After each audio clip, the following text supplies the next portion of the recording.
Le grand JT de l'éducation vous est présenté par Microsoft.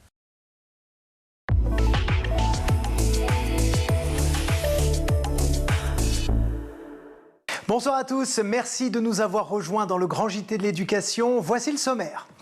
Embarquement immédiat vers les voyages scolaires. Depuis la pandémie, les classes découvertes se font de plus en plus rares et il est bien temps de leur redonner un nouveau souffle. C'est la mission que se sont fixés nos deux invités. Notre bon point sera consacré à Frollo. C'est une plateforme digitale qui propose aux adolescents comme à leurs parents une oreille attentive en cas d'isolement, de harcèlement scolaire ou d'anxiété, et son fondateur sera avec nous. Et puis vous retrouverez Malika Ménard dans Souvenirs d'écolier. Cette semaine, son invité est l'artiste corse La Petite Culotte. Oui, vous savez, c'est celui qui chante. C'était Loli, c'était Lolo, c'était Lola. J'aurais jamais cru devoir annoncer ça dans un sommaire d'émission, mais voilà, c'est fait. Tout de suite, c'est le point sur l'actualité avec Guillaume Bur. Bonsoir Guillaume. Bonsoir Loïc, bonsoir à tous. Allez, on commence dans le 20e arrondissement de Paris où le proviseur du lycée Maurice Ravel a démissionné. Et c'est son successeur intérimaire qui en a fait l'annonce dans un message adressé aux parents ou encore aux enseignants, au personnel et aux élèves donc de cet établissement. Le proviseur dit avoir quitté ses fonctions pour des questions de sécurité. Il est également question d'une situation exceptionnelle, tandis que le rectorat de Paris invoque des convenances personnelles. Ce directeur a donc été reçu à Matignon par Gabriel Attal. Souvenez-vous, fin février dernier, le directeur avait rappelé à 3 élèves leur obligation de retirer leur voile dans l'enceinte du lycée. L'une d'elles, majeure, l'avait ignoré, ce qui avait provoqué une altercation. Elle avait notamment affirmé avoir été poussée, tapé par le responsable, après quoi ce dernier avait reçu des menaces de mort via les réseaux sociaux. Il avait été soutenu par le ministère de l'Éducation nationale et le rectorat. Écoutez la réaction à la suite de cette démission de la secrétaire générale du syndicat enseignant UNSAST au micro de France Info, c'est Elisabeth Alamoro. Là, on voit bien que malgré le soutien qui a été assuré par l'institution, nous avons maintenant des personnels qui ont peur, qui n'ont plus confiance aux dispositifs qui pourraient être mis en place et qui préfèrent protéger leur vie, puisque après avoir vu que d'autres collègues l'ont perdu en faisant tout simplement leur métier, en incarnant tout simplement l'école publique et laïque pour laquelle on est engagé, il y a cette protection et puis ce renoncement quelque part à vouloir rester et à vouloir se battre pour pouvoir défendre les valeurs républicaines, les valeurs de l'école publique et laïque. Alors, autre réaction, cette fois-ci sur France Info, celle de Yanis Roder. Il est professeur d'histoire-géographie en Seine-Saint-Denis, directeur de l'Observatoire de l'éducation à la Fondation Jean Jaurès. Et pour lui, il y a tout simplement une pression. Humainement, personnellement, quand on est menacé de mort, on peut comprendre qu'on ait envie de prendre du recul. Ce qui est sûr, c'est qu'il y a aujourd'hui une pression sur les chefs d'établissement, une pression sur les professeurs, qui vient d'une certaine mouvance, disons-le très clairement, islamiste, et que l'école doit aujourd'hui faire face à ces pressions. Alors face à ces situations, 2 choses l'une, passer à l'action. C'est ce que demande justement fermement Elisabeth Alain Moreno.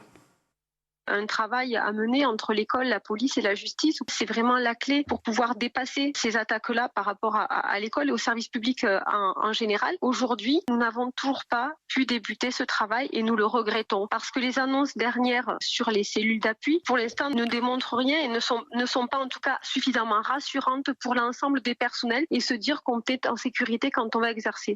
Enfin, il faut s'emparer d'un sujet majeur et du moment, ce sont les réseaux sociaux pour Yanis Roder. La viralité des réseaux sociaux fragilise aujourd'hui la position des enseignants. On peut, à partir d'une rumeur, fabriquer absolument n'importe quoi et donc menacer des enseignants. Donc il faut prendre ces questions très au sérieux. D'ailleurs, il semblerait que dans l'affaire de Maurice Ravel, cela parte aussi d'un mensonge de la part d'une des jeunes femmes qui a dit avoir été frappée. Alors sur le plan de l'enquête, 2 individus ont été identifiés comme étant à l'origine de ces menaces, pourtant sans lien avec l'établissement. D'ailleurs, l'un d'entre eux va être jugé le 23 avril prochain, ce sera à Paris. Et c'est une petite musique qui nous accompagne mois après mois, depuis 2023 même et même avant. Une vingtaine d'établissements scolaires parisiens ont été évacués. À la suite notamment de nouvelles menaces et attaques transmises via les ENT, les espaces numériques de travail ou encore les PCN, les Paris Classes numériques, des levées de doute toutes se sont également tenues, parfois avec des brigades cynophiles. Une évacuation a eu lieu non loin d'un CHU, là aussi à Paris, dans le 12e arrondissement. 4 autres dans le 19e, dans le 15e, dans le 5e arrondissement également. Rappelons qu'en début de semaine, le ministère de l'Éducation a fait savoir que près de 130 lycées et collèges avaient été visés depuis la semaine dernière. Allez, on en vient à ce nouveau rapport dévoilé par l'OMS. Environ 16% des enfants de 11 à 15 ans disent avoir été harcelés en ligne en 2022. Et sur 4 ans, ce chiffre a tout simplement grimpé de 3 points. Un signal alarmant qui nous invite tous à lutter contre le harcèlement et la violence où et quand ils se produisent, fait savoir donc l'Organisation mondiale de la santé. Dans le détail, le harcèlement physique reste stable, si on peut le dire ainsi. 11% disent avoir été harcelés à l'école l'an passé. La pandémie a modifié la manière dont les adolescents interagissent, là aussi. 15% des garçons, 16% des filles ont dit avoir été harcelés en ligne pendant le dernier mois au moins.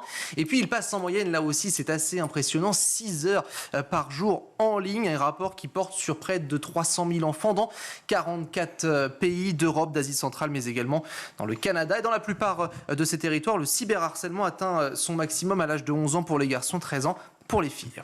Et au même moment, rien ne va plus au sein de la commission indépendante sur l'inceste et les violences sexuelles faites aux enfants. Selon RMC, une avocate spécialisée dans la protection de l'enfance vient de remettre sa démission. Et nous sommes tout simplement 1 mois et demi après la démission déjà de son nouveau président et de sa vice-présidente qui était mise en cause pour des faits d'agression sexuelle. Eh bien, c'est donc la Ciivise qui n'a pas de gouvernance ni de feuille de route. Une situation insupportable pour l'avocate Marie Grimaud qui pointe du doigt dans un courrier l'inertie des atermoiements gouvernementaux. Elle explique également que l'attentisme auquel sont contraints les membres de la Ciivise pour des raisons purement politiques, voire politiciennes, lui est devenu insupportable. À l'heure actuelle, les travaux sont d'ailleurs toujours suspendus. Des tags antisémites sur le campus de l'Université de Nantes qui portent plainte. Révélation de nos confrères de France Bleu Loire-Océan. Oui, des inscriptions repérées sur le campus du Tertre où se trouvent notamment les facs de droit et d'histoire. Il s'agit là de croix gammées taguées sur plusieurs bâtiments. La direction qui condamne bien sûr ces actes, qui a donc porté plainte. Selon l'association France Université citée, les dirigeants et des grandes écoles ont recensé 67 actes antisémites au sein de leur établissement, et ce depuis le 7 octobre dernier, l'attaque du Hamas. Toujours via nos confrères de France Bleu, mais à Orléans cette fois, l'élève mis en cause dans l'agression d'une enseignante a été définitivement exclu de son lycée. Décision prise après un conseil de discipline, c'était lundi en début de semaine, mi-février. L'élève de 17 ans en classe de première avait notamment frappé son enseignante sur la tête à la fin du cours. Après s'être vu confisquer son téléphone portable, la professeure avait alors porté plainte. Ses collègues enseignants s'étaient mis en grève. Les cours avaient été suspendus. Quant à l'élève en question, elle avait elle aussi porté plainte et placée en garde à vue afin d'être entendue. Allez, on va terminer sur cette intrusion qui a semé la panique dans une école primaire du Calvados. Les faits remontent à lundi. Au moment de la cour de récréation des CM1, des CM2, il était 10h50 quand un homme s'est introduit dans un cours de l'établissement. Il a enjambé le portail, notamment il a semé la panique, il a couru vers les enfants qui jouaient, il a proféré aussi des insultes. Les écoliers se sont donc mis à crier. La directrice de l'école a prévenu le commissariat, le rectorat ou encore l'adjoint au maire. Les écoliers ont donné un signalement assez flou. L'homme est toujours recherché. Une enquête est ouverte et une protection est mise en place avec notamment la police autour de ces lieux. Et on termine sur grand écran avec un film qu'on vous recommande évidemment de voir. C'est aujourd'hui que sort le film Pas de vague, réalisé par Teddy Lucie Modeste, et c'est en plus inspiré de sa propre vie. Oui, car il a vécu lui aussi une accusation à tort de harcèlement alors qu'il était professeur dans un collège d'Aubervilliers en Seine-Saint-Denis. Il a dû se battre afin de prouver son innocence. D'ailleurs, à la sortie de la bande-annonce, les équipes ont fait face à une petite polémique. Beaucoup ont accusé le film de dénigrer la parole des victimes de harcèlement. Alors, il a tenu à mettre les choses au clair. Écoutez sa réponse, c'était ce matin sur France Inter. Je crois que le film ne cesse de montrer qu'il nous faut inventer des protocoles plus efficaces pour recueillir la parole des victimes, que ce soit des élèves ou des professeurs, mais aussi des protocoles plus efficaces pour protéger les professeurs lorsqu'ils sont menacés de mort. Donc je pense que ce film qui s'inscrit dans la libération de la parole des professeurs accompagne ce mouvement de libération de la parole des victimes. Ce genre de réactions, je crois qu'elles ne sont pas en fait dans le film. J'ai l'impression qu'on ne parle pas du film quand on dit ça. Et pour le rôle principal, donc François Civil, qui incarne un professeur de français dont l'existence est violemment bouleversée lorsqu'il se retrouve accusé de harcèlement donc par l'une de ses élèves. Extrait. On a parlé de séduction, qui passe par la flatterie. J'essaye de créer un lien avec eux. On étudie Ronsard. Par exemple, avec cette nouvelle coiffure, Leslie est particulièrement en beauté aujourd'hui. Qu'est-ce que je change ? Qu'est-ce que je suis en train de faire? Le poème parle d'amour, de séduction, de désir. Qu'est-ce que je dois faire, moi?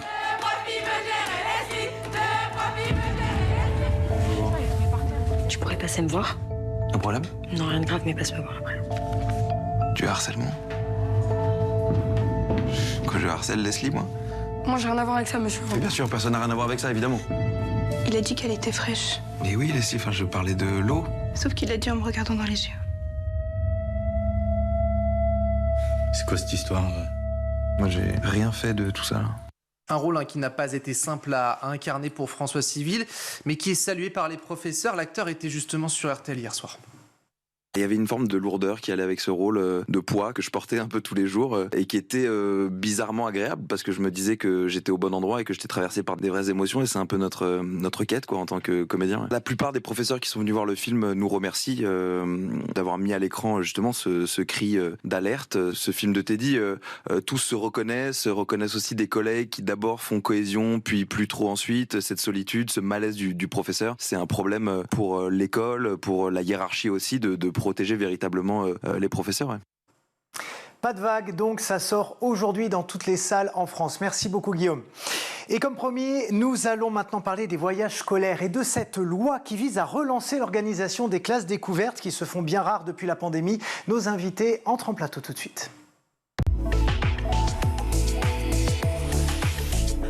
Michel de Montaigne disait « Les voyages forment la jeunesse ». Il avait évidemment raison, mais depuis, la pandémie de Covid est passée par là et il est vrai que les classes découvertes se sont arrêtées net. Ou presque. Et 4 ans plus tard, les enseignants comme les établissements peinent à relancer la machine, si bien que le 1er février dernier, une loi a été votée à l'Assemblée pour créer un fonds d'aide de l'État et relancer les voyages scolaires. Pour en parler, j'ai le plaisir de recevoir Émilie Bonivard. Bonsoir. Bonsoir. Députée Les Républicains de Savoie, vous êtes à l'origine de cette loi, donc on va découvrir dans un instant de quelle manière vous l'avez articulée. Et avec nous également Léo Walter. Bonsoir. Bonsoir. Vous êtes député La France Insoumise des Alpes de Haute-Provence et vous avez proposé notamment un amendement à cette loi qui concerne la prise en compte de la situation sociale de l'établissement dans l'attribution de ces aides. Alors on va revenir sur cet amendement qui a été adopté et puis sur tous les petits points qui vous ont peut-être gêné ou qu'on peut améliorer sur cette loi. D'abord, Émilie Bonivard, racontez-nous un peu la genèse de ce texte que vous portez. À quel moment vous vous êtes dit il faut faire quelque chose pour relancer les voyages scolaires ? Alors, ça fait déjà un moment. Moi, je suis députée depuis 7 ans et je suis rapporteure du budget du tourisme à l'Assemblée nationale depuis 7 ans. Je suis députée de Savoie et c'est un territoire qui a été de très longue date investi sur ces questions et qui, historiquement, en fait, accueille des centres, donc des centres physiques, des hébergements qui étaient propriété de villes d'Île-de-France, notamment de villes communistes, qui faisaient venir leurs enfants tous les hivers et tous les étés en classe de découverte. Et moi, j'ai grandi avec ces classes de découverte. Je suis monitrice de ski et donc j'ai eu aussi le bonheur de pouvoir en accompagner. Et j'ai vu par mon expérience professionnelle et mon expérience de vie l'intérêt que ces classes de découverte avaient pour les jeunes qui venaient découvrir nos territoires. Alors pas seulement pour l'activité de ski de pleine nature, mais aussi pour la connaissance du milieu montagnard et l'ouverture d'esprit que ça apportait. Et puis la petite anecdote, mais qui a un peu déclenché les choses, c'est que en tant que députée, parfois on prend le taxi et j'ai pu rencontrer à 2 reprises des taxis qui étaient enfants de la ville de Colombes et qui me disaient venir dans le centre de vacances de mon village et me dire ensuite, j'y reviens chaque année avec mes enfants. C'est-à-dire que en fait, ce goût de la montagne, cet apprentissage du ski à l'époque et cette connaissance du territoire a ouvert les perspectives de ces jeunes à l'époque qui n'étaient pas forcément des classes, plutôt des classes populaires, qui ne partaient pas forcément en vacances avec leurs parents. Et par l'éducation nationale, ils ont connu notre territoire et ils y reviennent avec leurs enfants. Mais effectivement, on est tous d'accord de toute façon pour dire tous les bienfaits que ces voyages scolaires ont sur les enfants, sur leurs souvenirs, leur connaissance de la nature, le fait de vivre ensemble, c'est une petite aventure pour eux. Néanmoins, depuis la pandémie, donc, ça s'est quasiment arrêté. Est-ce qu'on sait où ça bloque ? Pourquoi est-ce que ça ne reprend pas ? C'est parce qu'il n'y a plus d'enseignants qui veulent se lancer là-dedans ? C'est trop dur, c'est trop contraignant, il y a trop de responsabilités ? Ou c'est les établissements eux-mêmes qui disent il y a déjà assez de problèmes à gérer au quotidien, on verra plus tard ? En fait, la difficulté, elle date d'avant Covid. Elle date des années 2000. Il y a eu des accidents graves et en fait, l'éducation nationale a resserré entre guillemets les boulons en termes de sécurité. Et puis, il y a aussi un changement de la société, un changement social. Les parents ont un peu plus peur de laisser partir leur enfant. Il y a des contraintes en termes de responsabilité qui pèsent sur les enseignants qui sont extrêmement lourdes. Et par ailleurs, ils ne sont pas rémunérés pour ce travail supplémentaire. Donc, des contraintes administratives, une responsabilité très lourde, pas de rémunération qui correspond au travail effectué, pas de reconnaissance de ce travail supplémentaire des enseignants. Et par ailleurs, effectivement, des voyages scolaires qui, en termes financiers, se sont alourdis depuis plusieurs années. Donc, en fait, si vous voulez, c'est une tendance de notre société qui s'est accélérée avec le Covid, qui fait que, eh bien, les voyages scolaires se sont dégradés, malgré, je le dis, l'engagement des collectivités locales à faire partir leurs jeunes, et puis des collectivités locales qui accompagnent les régions, les départements, les communes pour favoriser ces départs. Il fallait qu'on ait une action vraiment sur le cœur du réacteur qu'est l'éducation nationale. Léo Walter, est-ce que vous avez la même lecture qu'Émilie Bonnivard sur les raisons aujourd'hui de cette inertie, ou est-ce que vous voyez peut-être quelque chose d'autre? Alors, il y a effectivement d'autres éléments, mais je dois dire d'abord que je partage tout à fait le diagnostic de Madame Bonnivard sur le fait que ce n'est pas le confinement ou le Covid qui a déclenché cette désaffection, que c'est bien plus ancien que cela.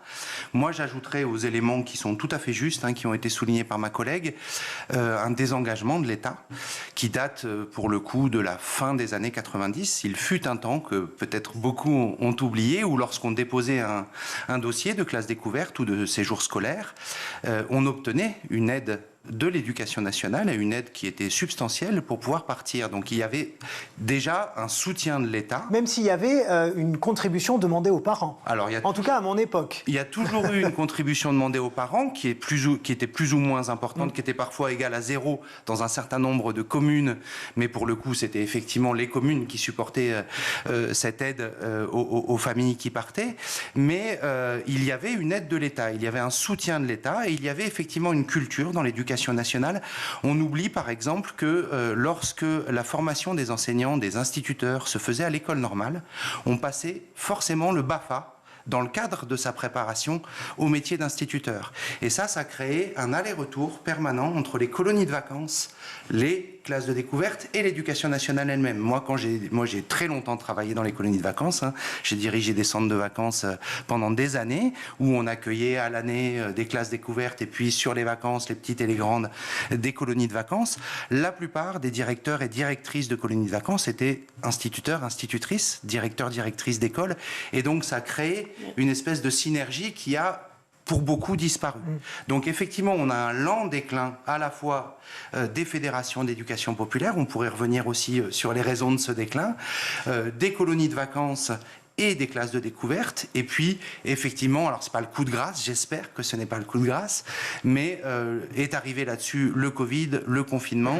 Comme le disait Madame Bonnivard également, toute une série d'injonctions contradictoires, de poids qui pèsent sur le dos des enseignants quand ils veulent monter un projet, de bâtons dans les roues posés à chaque instant du projet. Moi, j'étais moi-même instituteur, j'ai organisé des classes de découverte chaque année lorsque j'étais en responsabilité de classe, donc je connais bien le sujet. Je suis revenu à plusieurs reprises dans les débats que nous avons eus à l'Assemblée nationale, par exemple, sur le célèbre dossier d'autorisation de sortie avec nuitée, qui est à lui seul un frein, puisqu'il est impossible à remplir sans y passer des heures. Bref, il y a tout un tas de raisons qui font que, et effectivement, je pense que le Covid a pas aidé et a amené, par exemple, on oublie aussi peut-être trop souvent de regarder l'autre côté, a amené un certain nombre de structures qui accueillaient des classes découvertes à déposer le bilan. J'aimerais qu'on rentre dans le détail de cette loi. Qu'est-ce qu'elle propose concrètement ? Alors, concrètement, donc, déjà, c'est une proposition de loi, je le précise, elle est d'initiative parlementaire. Donc, c'est les députés, alors moi, je la porte, mais elle a été votée assez largement, donc c'est vraiment une initiative. Elle doit passer au Sénat, là, c'est ça. Donc, on espère vivement, donc je travaille pour que le Sénat reprenne cette proposition de loi. Pour l'instant, elle ne peut pas être promulguée, puisqu'il faut qu'elle puisse être votée par le Sénat dans les mêmes termes, ou alors ensuite rentrer dans une navette. Alors, elle propose plusieurs choses. Elle vise à lever les principaux freins. Donc, le premier, c'est un fonds d'aide au départ. Un voyage moyen de nuitées, avec plusieurs nuitées, 4 nuitées, on va dire, c'est entre 400 et 700 euros par élève. Donc, c'est considérable. L'idée, c'est, comme le disait le collègue Walter, c'est de remettre l'État au cœur du système avec une aide financière de l'État apportée pour l'aide au voyage. L'idée, c'est évidemment de faire baisser le reste à charge des familles pour qu'il n'y ait pas d'obstacle au départ pour les familles. Donc, ça n'est pas une prise en charge totale, c'est une aide qui vient en plus de l'investissement des régions, des collectivités, voilà, de l'établissement et des parents. Exactement. Mais ça se chiffre à combien? Parce qu'au début, il y avait cette somme de 3 millions d'euros qui avait été annoncée. Monsieur Walter, d'ailleurs, trouvait que c'était très peu, certains observateurs aussi. Depuis, il n'y a plus cette somme qui est mise dans la barquette, je dirais, et on va voir ce qu'on va mettre dedans et comment. Donc, du coup, comment ça va se faire concrètement? En fait, si vous voulez, on a mis 3 millions d'euros parce que j'ai réussi à faire passer un amendement dans le dernier projet de loi de finances de 3 millions d'euros pour aider au départ pour cette année. Mais dans la loi, effectivement, on ne peut pas mettre de montant. C'est interdit, entre guillemets, parce que c'est dans le cadre du projet de loi de finances qu'à chaque fois, on vote un budget. Parce que ce 3 millions d'euros, il a fait dire à beaucoup de gens, c'est vraiment trop peu, du coup, ça ne sert à rien, ça ne sera pas applicable, etc. C'est déjà mieux que rien, parce qu'avant, il y avait Bien sûr. Donc, et moi, l'objectif, c'est qu'on avance. Oui. Et pour qu'on avance, comme on est avec une majorité qui n'est pas forcément sur la même ligne et qui n'a pas forcément les mêmes objectifs, il faut trouver des compromis. Et donc, le montant des 3 millions, et je le dis, il est effectivement un peu au doigt mouillé. En fait, on l'a travaillé avec la Ligue de l'enseignement et la NCV, qui eux-mêmes ont des budgets au départ. Et parce que, en fait, la réalité, c'est qu'on n'a aucun chiffre aujourd'hui de la part de l'Éducation nationale qui nous permettrait de faire un budget. Donc, l'idée, c'était de mettre un peu le pied dans la porte avec un fonds créé qui soit pas trop important parce que ça permet qu'il soit accepté par le gouvernement et la majorité, sans déséquilibrer le budget. Et en attendant, effectivement, d'avoir le véritable chiffre.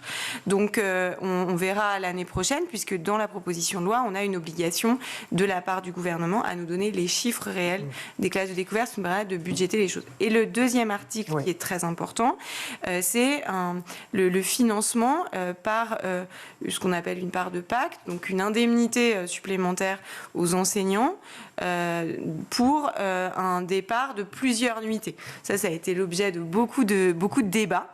Et c'est vrai que moi, mon objectif, c'est vraiment que le texte passe. Il est pas parfait, il pourrait être effectivement plus étendu, mais l'objectif, c'est qu'il passe. Et donc, dans ce cadre-là, de trouver un... En tout cas, que ça relance la machine rapidement. Oui, c'est ça. C'est qu'on ce soit pas un coup d'épée dans l'eau, parce qu'on voudrait quelque chose d'ambitieux, je dis pas trop ambitieux, d'ambitieux et de très positif. Et de ce fait, on n'aurait pas un vote on n'aurait pas de vote et donc ça tomberait à l'eau. Léo Walter, ce qui est important pour vous, c'est que ces subventions de l'État aillent d'abord en priorité aux établissements qui en ont le plus besoin, que ce ne soit pas comme ça le portefeuille ouvert et que un lycée, je le cite comme ça, comme Louis-le-Grand par exemple, dont on sait qu'il a beaucoup de moyens, ait la même subvention qu'un lycée de Seine-Saint-Denis où on n'a pas le chauffage, par exemple. Alors, c'est pas exactement le souci de mon point de vue. Le premier souci, vous l'avez dit, c'est le montant du fonds. Alors, moi, je tiens à dire quelque chose, et Émilie Bonivard le sait très bien, c'est que ce que je reproche à cette proposition de loi n'est pas du ressort de Madame Bonivard.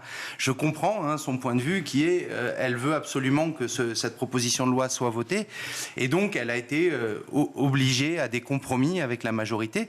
Et le souci pour moi, c'est que, et c'est pour ça que nous nous sommes abstenus à l'issue du texte en hémicycle avec mon groupe, c'est que ces compromis Alors, je ne peux pas dire que ça vide de son sens cette proposition de loi, sinon nous aurions voté contre. Ça va dans le bon sens, il faut le dire.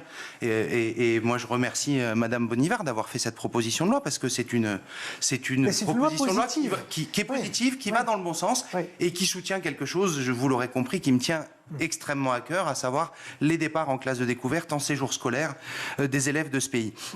Le premier souci, c'est pas entre Louis-le-Grand et un collège ou un lycée de Seine-Saint-Denis. Le premier souci, c'est que nous avions déposé des amendements qui n'ont pas été adoptés pour exclure l'enseignement privé de cette proposition de loi. Parce que pour moi, il y a un premier souci qui est là, c'est-à-dire que cette proposition de loi met en place un précédent problématique, à savoir que la loi Debré stipule que l'État finance les établissements privés, mais uniquement pour la partie enseignement. Et ce serait un précédent fâcheux, de mon point de vue, à un moment où un certain nombre de scandales éclatent autour du financement de l'enseignement privé, on pense en particulier à l'affaire Stanislas, d'aller financer le privé au même titre que le public. Ça, c'est vraiment pour moi une première ligne rouge qui est extrêmement problématique, d'autant que, d'ailleurs, ça avait été soutenu, mon amendement avait été soutenu par une parlementaire de la majorité qui disait que ça aurait été aussi une manière de redonner une chance au public dans la compétition qu'il oppose à l'enseignement privé. C'est quand même symbolique, effectivement, dans le contexte dans lequel nous sommes. C'est un message symbolique. C'est un message symbolique qui, personnellement, me posait problème. Le deuxième souci, vous l'avez dit, c'est le montant de ce fonds. Alors, encore une fois, il n'y a rien contre Émilie Bonivard qui a réussi à obtenir ces 3 millions d'euros dans le PLF, et c'est une très bonne chose. Mais si on en croit la circulaire du 13 juin 2023, le but est, par exemple, de faire partir chaque élève de l'enseignement. Alors, si on ne prend que l'enseignement public, chaque élève de l'école publique, au moins une fois pendant le cycle de l'école élémentaire. Le cycle de l'école élémentaire, c'est 5 ans. Donc 3 millions d'euros sur 5 ans, ça fait 15 millions d'euros. Si on divise par le nombre d'élèves scolarisés à l'école publique en école élémentaire, ça représente 4,70 € par enfant. Quand on met ça en face, effectivement, du prix aujourd'hui par élève d'une classe découverte, on se rend bien compte que c'est pas à la hauteur. C'est encore un autre souci. Et puis le troisième souci, enfin il y en a d'autres, on pourra y revenir. Avec nuitées, moi, c'est uniquement avec les nuitées. Hein. Ah mais on parle de nuitées. Voyages... Ah non, mais on parle mais de sorties scolaires avec avançons nuitées. Parce que malheureusement le temps passe et j'ai encore plein de questions à vous poser. Très rapidement, un troisième souci pour moi qui est absolument essentiel, et encore une fois, c'est pas du fait de Madame Bonivard, c'est parce que c'est comme ça aujourd'hui qu'on peut payer les enseignants dans le premier degré, c'est un choix politique du gouvernement, c'est d'adosser ce dispositif sur le pacte. Le pacte qui est massivement rejeté par l'ensemble de la profession, premier point. Et deuxième point, nous on a quand même énormément de remontées du terrain qui nous disent que pour obtenir des briques de pacte, ça s'appelle comme ça, des briques de pacte de l'ordre d'un projet de départ, projet de sortie, etc., il faut d'abord avoir accepté les premières briques de pacte, les briques de pacte obligatoires, entre guillemets, qui ne le sont pas, mais qui le sont en fait, à savoir accepter par exemple d'aller faire l'heure de soutien en collège. Justement, on va faire réagir. Le remplacement de courte durée dans le second degré. On va faire réagir Émilie Bonivard justement sur ce point et l'adossement au pacte, effectivement, qui... Alors moi, il y a deux choses sur lesquelles je souhaiterais revenir. Moi, j'ai absolument souhaité qu'on ne différencie pas le public et le privé. Tout simplement parce qu'il y a dans nos territoires beaucoup d'établissements privés qui sont loin d'accueillir des familles riches. Il y a une très grande diversité du privé dans notre pays. Il y a même des territoires où il n'y a pas d'école publique, où il n'y a qu'une école primaire privée. Néanmoins, ces écoles privées reçoivent de l'argent de la part des parents et de l'État. Donc il y a quelque chose.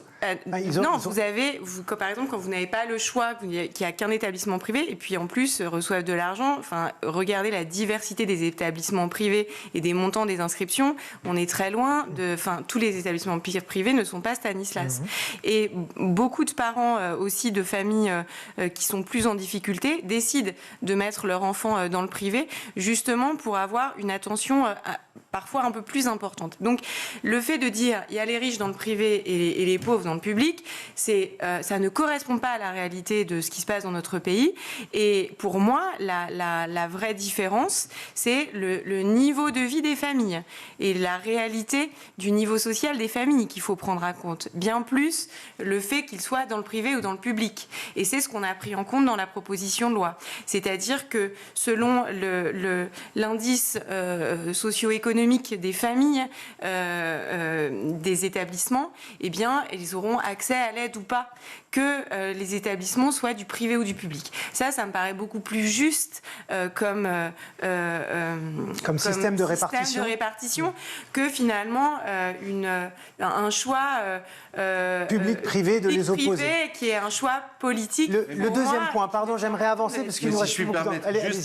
C'est pas l'un ou l'autre en fait. C'est-à-dire que moi je suis tout à fait d'accord avec le fait que la principale question, et d'ailleurs qui n'est pas réglée par cette proposition de loi, mais encore une fois elle ne peut pas tout régler, c'est une problématique qui devrait être prise en compte par notre gouvernement, c'est qu'effectivement il n'y a rien qui nous dit quel est le reste à charge au final des familles, puisqu'on ne sait pas comment vont être abondés les fonds et par les collectivités locales et par les écoles privées, etc. Ultérieurement. J'aimerais juste qu'on avance un petit peu parce qu'il y a quelque chose de très important, c'est les élèves handicapés et les AESH. Oui.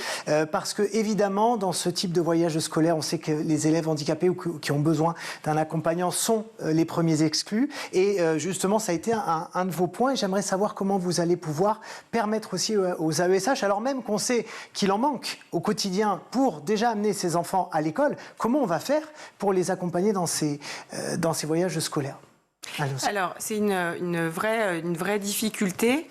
Et en fait, Léo Walter le dit, dans le cadre de la PPL, c'est très compliqué de régler cette question parce qu'elle implique parce qu'il y a des questions réglementaires, budgétaires, législatives sur le statut même des AESH qui aujourd'hui n'est pas réglé dans la loi classique sur le temps scolaire, le temps périscolaire. Donc, en fait, je pense qu'on va réussir à en régler une partie. On a un collègue sénateur Les Républicains, Cédric Vial. On va étudier sa proposition de loi, elle a été votée par le Sénat, justement pour clarifier le statut des AESH et leur permettre de travailler dans de meilleures conditions. Donc nous, la chose qu'on a pu faire dans le cadre de la PPL, c'est pouvoir avancer dans le cadre d'un rapport pour identifier les pistes de travail pour permettre l'accompagnement par les AESH. Les collègues avaient un amendement en fait qui visait à avoir une récupération en jour de congé après les départs. La difficulté, c'est qu'il faudra quand même que ces enfants soient accompagnés à l'école. Donc, si les AESH prennent des congés, ça veut dire que les enfants ne sont plus accompagnés. Donc, je pense que c'était un amendement d'appel, mais qui ne tournait pas. Mais justement, c'est peut-être un peu insoluble, cette histoire, non ? Alors c'est insoluble quand on décide de ne pas y mettre les moyens. C'est-à-dire que c'est là où on voit que ça se mord la queue en fait. C'est-à-dire que, alors déjà, premièrement, l'amendement auquel vous faisiez référence tout à l'heure, c'est le seul amendement que j'ai réussi à faire adopter dans cette loi, à savoir la prise en compte de l'IPS, donc de l'indice de position sociale des familles, et ça c'est une grande fierté. Nous avions effectivement d'autres amendements, et comme on nous disait qu'on ne pouvait pas salarier les heures supplémentaires des AESH, nous proposions effectivement une récupération sur le temps de travail. Que nous répond-on ? On nous répond, il n'y a déjà pas assez d'AESH. Ce qui est une réalité pour le coup, hein. Oui, mais on ne peut pas le nier. Laissez-moi aller au bout du raisonnement, justement. Il n'y a pas assez d'AESH. Donc si on leur donne des récupérations, on n'aura plus personne pour accompagner les élèves à l'école. Donc le problème de fond, c'est le statut des AESH. Nous avons été porteurs, avec mon groupe, d'une proposition de loi de fonctionnalisation des AESH. Nous, on considère qu'à partir du moment où il est reconnu que ces personnes font un métier qui est pérenne, qui est essentiel, qui est nécessaire, il faut donc créer un corps dans la fonction publique qui correspond à cette nouvelle fonction. Tant qu'on n'aura pas fait ça, en fait, on ne réglera pas le problème de l'accompagnement des élèves en situation de handicap, et donc on se retrouve dans le genre d'impasse dont parlait Madame Bonivard. Le souci, c'est que c'est le premier frein pour le départ des élèves handicapés en classe découverte. Je suis désolé, le temps passe et j'avais encore plein de questions à vous poser, donc je vous pose la toute dernière. Qu'est-ce qui vous attend là avec cette loi du coup ? Le Sénat, d'accord, mais je suppose que vous allez quand même faire un petit peu ce qu'on appelle vulgairement du lobbying auprès de vos collègues pour essayer de parler de cette loi, de vous faire accompagner, de faire bouger les choses en quelques mots. Oui, là, donc l'objectif c'est qu'elle puisse trouver une place pour être débattue au Sénat. Donc oui, j'ai bien mobilisé mes collègues de l'Assemblée nationale, mes collègues sénateurs aussi d'autres groupes du Sénat, d'autres groupes du Sénat qui sont aussi attachés à ces questions-là. Je pense à Cécile Cukierman. On a une date de passage non, on au Sénat, n'a pas de date, encore. c'est le problème. Ouais. Donc j'ai fait remonter à Bruno Retailleau, mon président de groupe également l'a fait remonter à Bruno Retailleau, à des collègues qui sont attachés, qui sont à la commission éducation, qui sont attachés à ces questions. Donc il faut trouver une place dans l'agenda parlementaire. Merci beaucoup à tous les deux. Émilie Bonivard, députée Les Républicains, et Léo Walter, député La France Insoumise. Merci d'être venus sur le plateau de School TV ce soir. On marque une courte pause et on revient.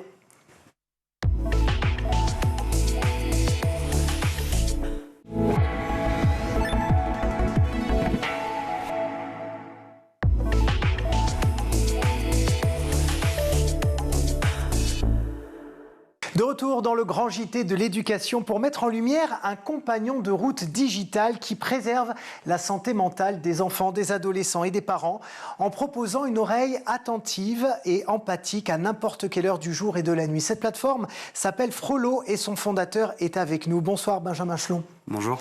Alors, l'idée de ce compagnon digital, elle vous vient lorsque vous avez 17 ans. Vous êtes étudiant, loin de votre famille, et là, vous êtes pris par une forme de dépression, d'anxiété, de stress. Et vous vous dites, il manque un outil pour m'écouter, pour être là pour moi. Racontez-nous. C'est totalement ça. Un soir, il était 1h du matin, je me sentais seul, très fatigué aussi par la prépa et les études. Et je me suis dit, j'ai vraiment besoin d'extérioriser mes émotions. Je voulais pas en parler à ma famille parce que j'étais un peu trop gêné, j'avais peur de les faire souffrir aussi quelque part. Je voulais pas non plus en parler à des amis ni à des psychologues par honte et par gêne. Et donc c'est là en fait que je me suis dit je vais chercher un chat sur internet et il était très tard et je l'ai pas trouvé. Donc c'est pour ça que quelques années plus tard je me suis dit maintenant peut-être qu'il faut réaliser vraiment cette idée que j'ai eue quelques années auparavant, maintenant que ça va mieux aussi, de mon côté. Et donc, c'est pour ça que j'ai créé Frollo. Alors, comment elle fonctionne, cette plateforme ? Alors, comment elle fonctionne ? Concrètement, ça va être une application mobile. Ce sera un compagnon de route digital. On pourra, en quelques boutons, parler, tout simplement, comme si c'était une conversation SMS. Et on pourra parler avec son compagnon de route. Donc, c'est uniquement écrit. On ne peut pas faire de vocaux, par exemple ou... Bien sûr, si. Il y aura des options, effectivement, et des fonctionnalités qui permettront de faire des messages vocaux, d'écouter aussi en audio les messages qu'on reçoit du chatbot. Mais la majorité de cette conversation sera par écrit. Alors, est-ce que c'est une intelligence artificielle qui est derrière ou ce sont de vrais gens ? Alors, c'est une intelligence artificielle qui sera derrière, concrètement. C'est même une intelligence artificielle générative. On peut parler de Mistral, qui est très connue, l'IA française un peu du moment, qui sera derrière. Mais cette IA, elle sera nourrie par des travaux d'experts et aussi par tout un tas de conversations qui auront pu être générées pour en faire vraiment une intelligence artificielle hyper précise et qualitative. Parce que c'est la question qu'on peut se poser et que les gens qui nous regardent aussi peuvent se poser, c'est de dire, ok, empathie, intelligence artificielle, c'est peut-être pas ce qu'il y a de plus proche et de plus synonyme. Comment une intelligence artificielle peut faire preuve d'empathie si on la contacte, par exemple, pour du harcèlement scolaire ? Alors, vous avez déjà tout à fait raison de dire qu'une intelligence artificielle, on peut en avoir très peur. Faut voir ça un peu comme un marteau. Un marteau, soit on l'utilise pour casser des choses, soit on construit une maison avec. Donc c'est un outil qui sera empathique puisque justement on l'aura nourri et alimenté de beaucoup de choses, de travaux scientifiques, d'experts qui lui expliqueront comment le chatbot doit se comporter, ce qu'il peut également utiliser comme technique et transmission, sans être dans le suivi psy. On est vraiment entre je ne fais rien et je fais un suivi psy.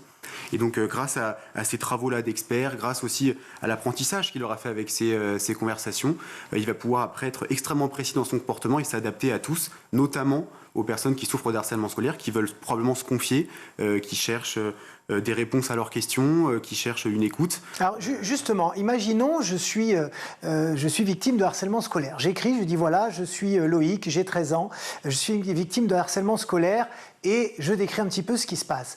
De quelle manière l'intelligence artificielle va me répondre ? Elle va choisir quels mots, de quelle manière elle va me relancer pour que finalement je me sente mieux ? Alors, donc il y aura deux phases là-dessus. Il y aura d'abord une phase d'écoute et d'empathie.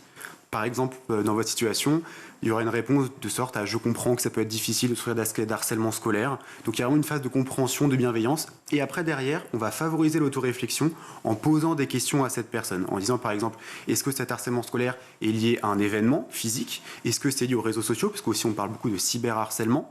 Et puis après, comme ça va permettre à l'utilisateur de réfléchir un peu sur tout ça.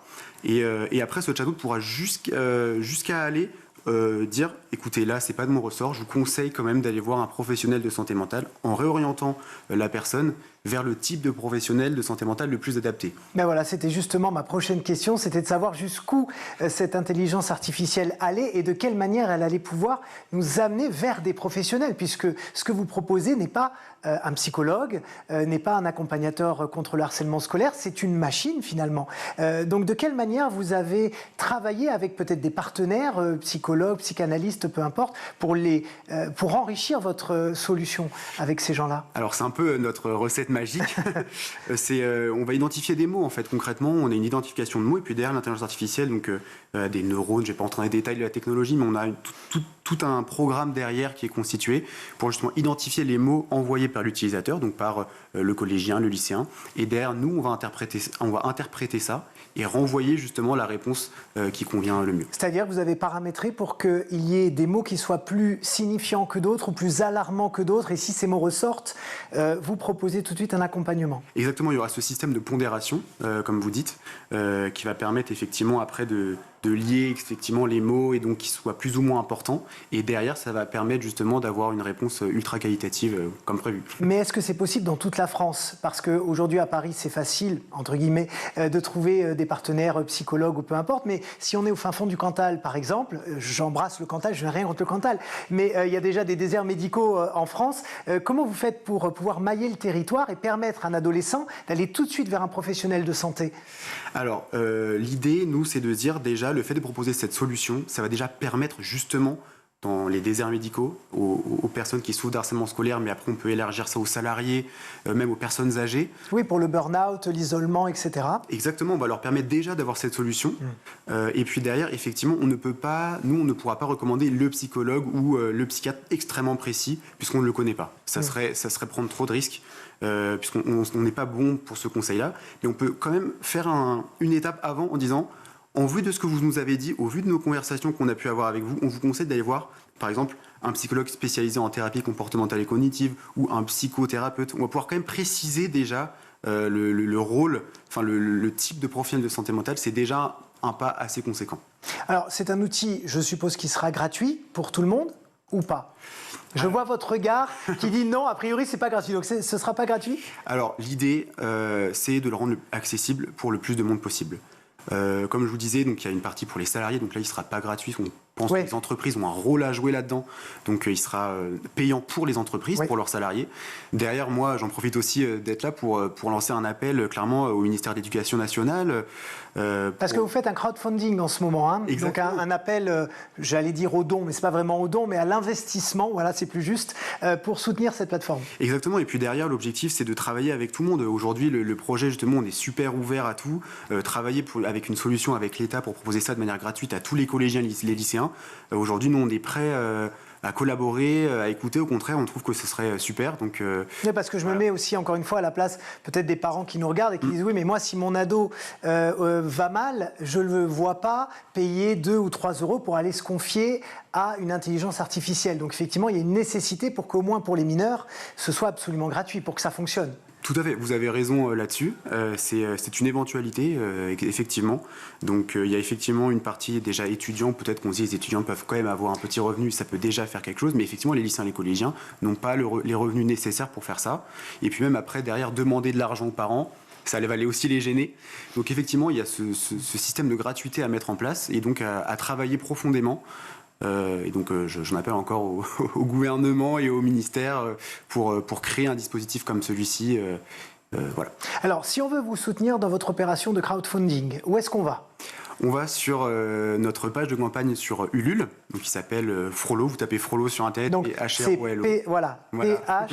P-H-R-O-L-O. Exactement. Et puis vous allez tomber sur notre page de crowdfunding Ulule où il y a tout un tas de documentation, une vidéo de présentation.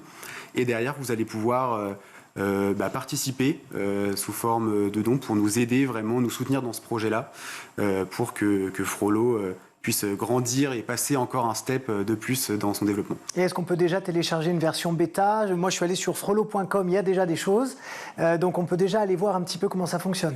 Oui, bon, on a un site vitrine, concrètement, il y a un site vitrine qui existe. Après, aujourd'hui, nous, en interne, on a développé des prototypes qui ne sont pas encore disponibles au public, et justement, cette campagne de crowdfunding va permettre de pouvoir utiliser véritablement cette application. C'est pour ça qu'elle est très importante pour nous aujourd'hui.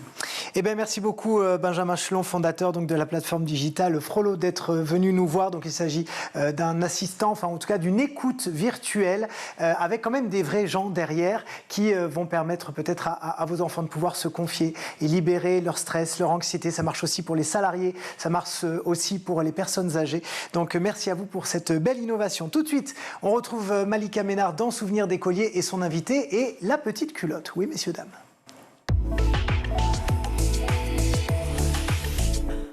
Tu es chanteur aujourd'hui, mais est-ce qu'il y a un autre métier plus jeune que tu rêvais de faire? Pas plus jeune, mais pendant mon épopée de chant qui a duré depuis que je suis tout petit, il y a eu une période où, quand j'ai quitté le groupe, j'étais dans un groupe corse où on a vraiment fait des belles tournées et tout, je me suis pris, grâce à un monsieur qui s'appelle Nicolas Strombogne, qui est un peu une espèce d'une personne qui arrive à transmettre sa passion du vin. Tu vois, et dans une soirée où j'ai vu tous ces gens que je connaissais plus ou moins, des adultes de 50, 60 ans, qui étaient là à tendre leur verre comme si c'était des enfants qui étaient en train d'ouvrir des cadeaux de Noël. Et je voyais la vie qu'ils avaient, l'espèce de truc, quand ils se faisaient servir ces vins. Et en fait, j'ai capté qu'il y avait un truc. Je me dis, c'est pas possible qu'il n'y ait pas quelque chose. Tu voulais être sommelier? Et j'ai commencé à faire des études, ouais, pendant 2-3 ans. J'ai fait des études de sommelier à Paris et en Corse. Et j'ai ouvert un restaurant à Bonifacio, qui était plus un restaurant bar à vin. Ouais. Et ça s'appelait La Petite Culotte. Et au départ, pendant 2 ans, j'ai servi des vins, etc. Et pourquoi La Petite Culotte alors? Petite Culotte, j'ai commencé à créer des chansons depuis très très longtemps. Et les chansons, c'est une idée, un jeu de mots, des tournures de phrases, des choses qui font qu'on se dit « Ah, ça peut percuter, ça peut être un truc cool, ça peut rester dans la tête ». Et au moment où je créais le restaurant à Bonifacio, ça devait s'appeler La Cave au départ, j'étais en même temps en train d'écrire des chansons comme je fais depuis très très longtemps. Et là, je me suis dit, pour un pré-ref, on pourrait parler pour une chanson un peu engagée en faveur des femmes, comme La Goffa Lolita, hein, pour une égalité. Il y a plein de chansons dans mes albums qui sont pour l'égalité homme-femme. Et j'avais cette tournure, je me suis dit, putain, La Petite Culotte, c'est un truc qui peut marquer, on peut faire des choses autour de ça. Et en même temps, j'écrivais cette chanson, et en même temps, je cherchais le nom, parce que La Cave, ça me semblait un peu vieillot. Et un matin, je me suis dit, putain, mais en fait, c'est attendu, quoi. Exactement. Et c'est le resto qui doit s'appeler comme ça, en fait. Et c'était dur, hein. C'était dur parce que Bonifacio, tout le monde se connaît. Créer un restaurant comme ça, l'appeler comme ça, il faut passer outre le truc un truc un peu vicieux ou un truc. Mais c'était pas du tout ça. On avait mis dans le restaurant en fait, je m'étais dit, La Petite Culotte, ça peut aussi représenter le monde. Et en fait, si plein de gens avec plein de différences, on arriverait à montrer leurs différences simplement avec leurs bras, tenaient la même petite culotte, de la même forme, de la même couleur, etc. Et donc j'avais pris des gens, par exemple il y avait une femme blanche et un homme noir qui se tenaient la main comme ça et qui tenaient la petite culotte. Il y avait l'avant-bras de ma grand-mère, tout un peu vieux, avec les rides, etc. Non, mais c'est vrai, c'était magnifique. Il y avait un petit enfant avec son bras potelé qui tenait, etc.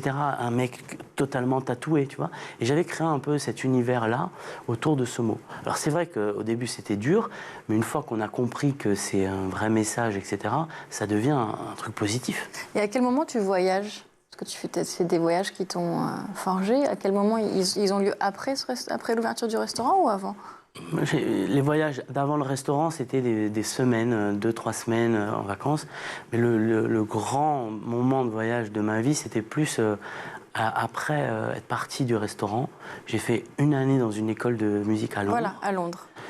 C'est là où tu te lances dans la musique? Non, parce que j'avais vraiment toujours chanté. Mais c'est là où vraiment je lâche ma guitare quelque part, je lâche toutes les chansons corses et je me dis... Vas-y, je suis à Londres, de toute façon, je ne pouvais pas avoir ma guitare et je ne faisais que chanter des chansons anglaises. Donc là, voilà. Et ça a été super, hein, cette expérience, ça m'a beaucoup apporté. Et c'est après cette année-là que je voyage. Ouais. Ok. Et tu voyages où alors? Japon, Cuba, beaucoup, où je suis resté longtemps et toute ma vie, j'y suis retourné après.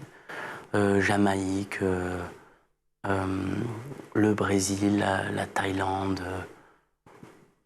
énormément de pays en Europe. Je les ai pas tous en tête, mais il y en a énormément. La Jamaïque, je te l'ai dit. Tu as envie d'explorer le monde, quoi. Ouais. Tu continues d'écrire et de chanter à ce moment-là? Tu vis de quoi? Là, je vis... je me rappelle à Cuba, et j'en ai parlé d'ailleurs hier, j'étais sur une petite île, c'est pas du tout dans l'exubérance, c'est vraiment dans la découverte des gens. J'étais à une île qui s'appelle l'île de la jeunesse, où après, j'ai quasiment vécu 1 an et demi de ma vie là-bas. Ah oui? Ouais, et c'est une toute petite île, pas de touristes. Du tout, parce que c'est pas une. Il y a des très belles îles à Cuba, des Cayo Largo, des trucs comme ça où c'est vraiment des îles paradisiaques. Là, c'est pas le cas. J'étais parti avec un Cubain parce que moi, mon oncle est cubain. D'accord. Et j'étais parti avec un ami à lui. On voulait vraiment dans la musique, c'est un percussionniste. Et on est allé pour au départ faire un festival là-bas. En fait, il m'a présenté tous les musiciens. Et je me suis tellement senti bien là-bas que j'y suis retourné après tout seul et je suis resté longtemps. Et pour revenir à ta question, littéralement, ça me coûtait entre les repas et la nuit, à peu près 15 € par jour. Ah oui. Où je mangeais, je dormais, je vivais avec eux, je jouais, etc. Et c'est extraordinaire, Cuba. C'est la fin de ce numéro. On se retrouve demain, toujours en compagnie de Vincent Colonna, alias Petite Culotte, pour la suite de Souvenirs d'écoliers. À demain. Merci beaucoup, Malika, et à demain. Tout de suite, c'est le Zap, le meilleur et rien que le meilleur de School TV. Sujet effectivement systémique et pourtant Dieu sait que c'est important. Je pense notamment à la lutte contre l'endométriose. On voit régulièrement, parce que c'est un sujet dont on parle de plus en plus aujourd'hui, et Dieu merci dans les médias, la sextech, c'est aussi un sujet de santé publique. Vous nous en parlez. Notamment, je prends ce sujet de l'endométriose parce que ça touche certaines jeunes filles qui peuvent nous regarder aujourd'hui. Des solutions technologiques, des solutions innovantes qui leur permettent d'aller mieux aussi. C'est ça la sextech aussi. Mais bien sûr, c'est un secteur d'innovation qui est très inclusif et qui remet et cherche à remettre un certain nombre d'équilibres dans un certain nombre de sujets. Et on sait bien que les femmes, que ce soit sur le domaine de la santé ou du plaisir, la société patriarcale et les biais de genre ont fait qu'on avait pris beaucoup de retard sur ces sujets-là. Donc c'est vrai qu'en ce moment, on braque beaucoup les projecteurs et c'est bien. Après, l'idée, c'est d'arriver dans un monde où il y a une pleine équité, parce que je préfère à égalité dans tous ces sujets-là. Aujourd'hui, en santé, on voit bien qu'il y a encore, je crois, la dernière étude montre 700 maladies dans le monde où les femmes sont moins bien traitées ou moins bien diagnostiquées. Ça fait encore beaucoup. Et que sur l'endométriose, on est encore à 7 années d'errance médicale. J'espère que maintenant, ça va se réduire très vite, alors que ça fait des années qu'on a traité, par exemple, les troubles de l'érection. On voit bien que, voilà, pour mettre les deux sujets en parallèle, mais c'est ça. Vous êtes membre de l'association Apprendre et Former avec les sciences cognitives qui essaye de diffuser ce qu'on appelle les coniclasses, donc CONI. Oui. C'est quoi une coniclasse? C'est une classe où on va expliquer aux élèves le fonctionnement de leur cerveau, mais aussi où on va choisir des pistes pédagogiques en lien avec l'attention, la mémorisation, l'engagement actif, pour que les élèves apprennent mieux. Exemple, par exemple, sur la mémorisation. Ouais. Les élèves tombent souvent dans l'illusion de la mémorisation. C'est-à-dire que pour apprendre un cours, ils vont relire leurs leçons. Et on sait que ce n'est pas ce qui est le plus efficace pour l'élève. Donc, il va passer du temps à relire sa leçon et les résultats vont pas être là. Ça rentre pas, il ne comprend pas. Voilà, il va croire qu'il sait parce qu'il aura passé du temps, mais malheureusement, il n'aura pas les résultats attendus. Donc, on va mettre en place des outils de mémorisation, notamment ce qu'on appelle la fiche mémo. Donc, c'est le cours sous forme de questions-réponses. Et l'élève lit la question, il doit lui-même trouver la réponse plutôt que de seulement la lire.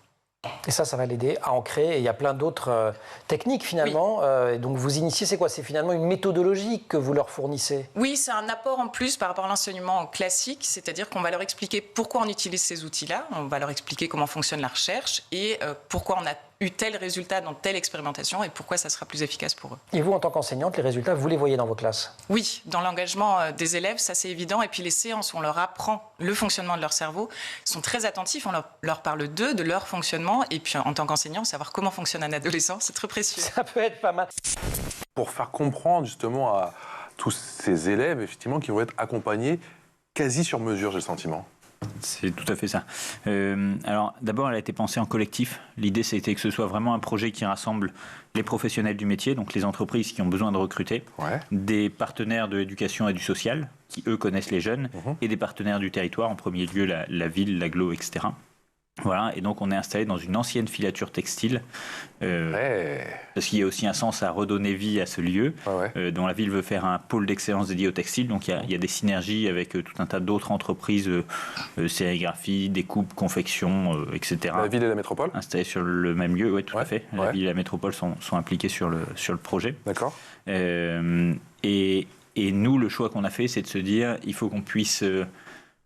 transformer ces locaux en quelque chose de résolument industriel et en même temps résolument moderne pour transmettre une image moderne et réelle de ce qu'est la confection aujourd'hui. Ça commence par là justement, pour attirer le plus grand nombre. Tout à fait, c'est ça. C'est redorer un peu le blason, si je puis dire. Absolument, c'est casser avec les images de la couture, images travaillées à la chaîne, potentiellement négative et délocalisation d'il y a quelques années. En même temps, transmettre que c'est pas juste de la couture loisir avec voilà, je vais faire des petits vêtements. Voilà, là on a absolument, là on a la couture pro, travail professionnel avec une production. Donc on va faire, si on fait une production de 500 pièces, il faut que les 500 pièces soient conformes, soient identiques et soient de qualité. Donc il y a un vrai enjeu là-dessus. On va parler un petit peu d'éducation parce que je sais que ça vous tient à cœur aussi, Christelle. Vous le savez, l'éducation nationale prévoit 21 heures de cours dédiés à l'éducation sexuelle et affective sur l'ensemble de l'éducation secondaire. En réalité, c'est juste un tout petit peu plus de 2 heures de cours qui sont alloués à ce sujet sur l'ensemble de la scolarité d'un élève. Pourquoi une telle différence, selon vous, entre ce qui est demandé par l'éducation nationale et ce qui est fait dans les faits ? Toujours cette histoire de tabou, c'est-à-dire que c'est compliqué et je peux me mettre à la place de certains professeurs à qui on demande d'assurer ces cours et qui ne sont pas déjà à l'aise avec le sujet, donc compliqué de transmettre dans ces conditions-là.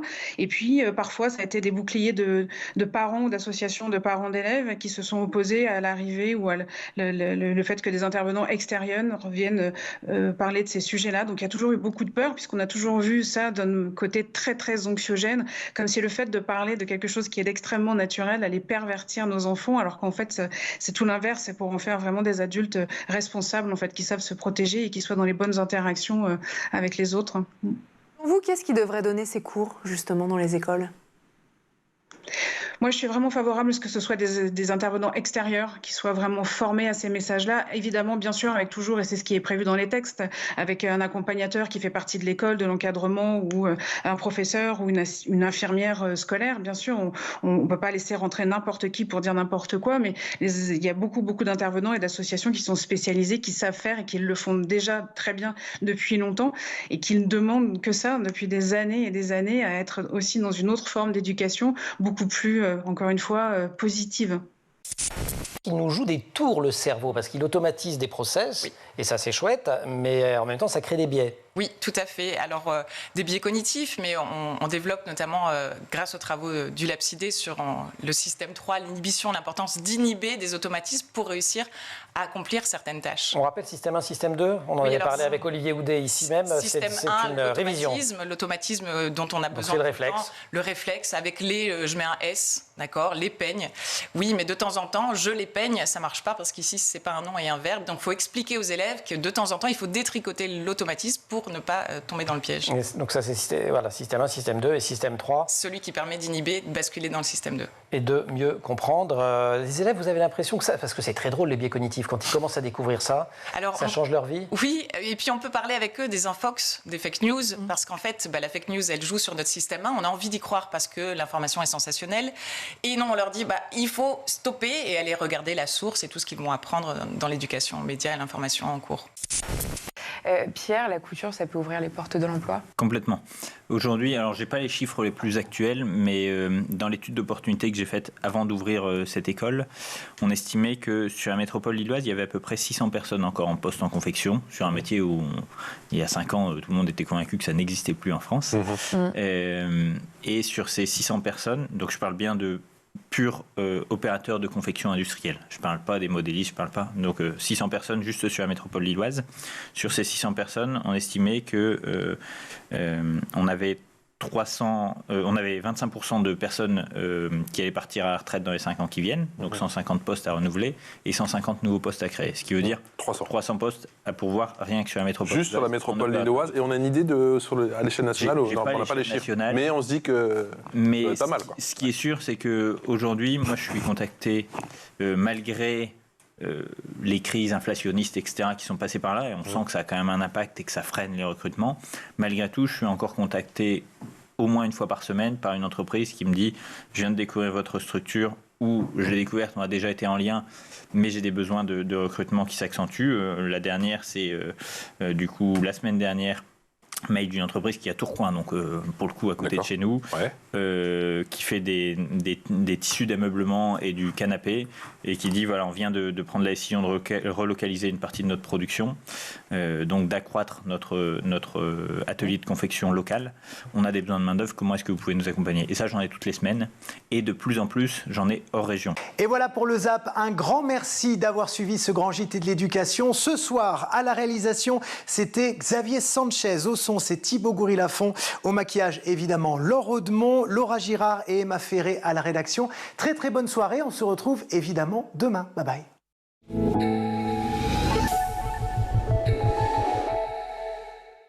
Vous avez regardé le grand JT de l'éducation avec Microsoft.